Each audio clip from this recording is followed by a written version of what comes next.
Hey, welcome back to the channel. Today is a step-by-step review on how to rotate the tires on your truck. Let's get started. The first order of business is clearing some space in the garage, and to do that I have to move my wife's beautiful Q60 Red Sport. And you know what? That car probably deserves a channel of its own. I'd love to do this job on the driveway, out in the sun with a nice breeze, but I don't trust jacking the truck up on an angle. The garage provides a flat surface, so that's where I'll be doing my work today. To get the truck off the ground safely, you'll need 2 wheel chocks, a hydraulic jack, and 4 jack stands. Once the truck is off the ground, you'll need the adapter for your lug nuts, you'll need a breaker bar, an impact wrench, and once the truck's down on the ground, you'll need a torque wrench. Make sure to engage the emergency brake and use wheel chocks at the front of the truck. You don't need your truck getting away from you while you're trying to jack it up. Use a breaker bar to loosen all of the lug nuts on all 4 wheels. Next, use the hydraulic jack to get the back end of the truck up in the air. If you don't have one of these, I definitely suggest purchasing one. They're not too expensive and they're very handy.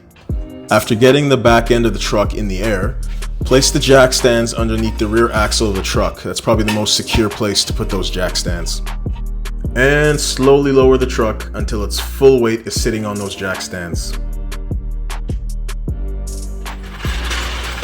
At the front end of the vehicle, you're going to do the same thing as you did in the back. Use the hydraulic jack to get it up in the air. Place those jack stands under a secure part of the truck's suspension and slowly lower the truck onto the jack stands. The lug nuts will already be loose from the breaker bar and you should have no problem taking them off with the impact wrench.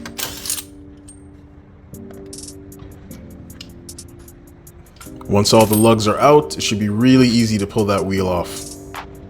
In this case, I'm using a pattern where the rear wheels get moved straight forward and the front wheels get crossed to the back.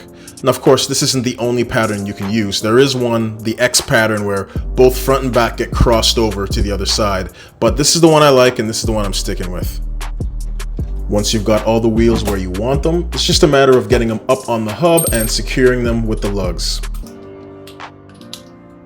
An important note when using the impact wrench to get the lugs on, do not try to torque them with the impact wrench. Please don't do that. Just use the impact wrench to get the lugs threaded onto the studs. You'll tighten them later. Now it's time to get the truck back on the ground. So move those front jack stands out of the way and slowly lower the truck to the floor. Using the jack, raise the back end just enough to get those jack stands out of the way and then slowly lower the back end to the floor.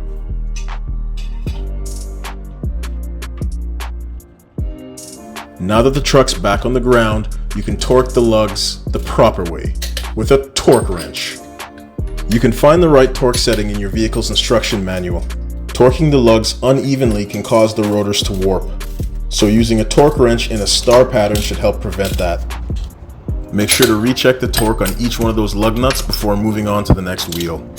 Don't forget to retorque the lugs after 100 kilometers or 62 miles of driving. This is also a good time to check the pressure on each one of your tires.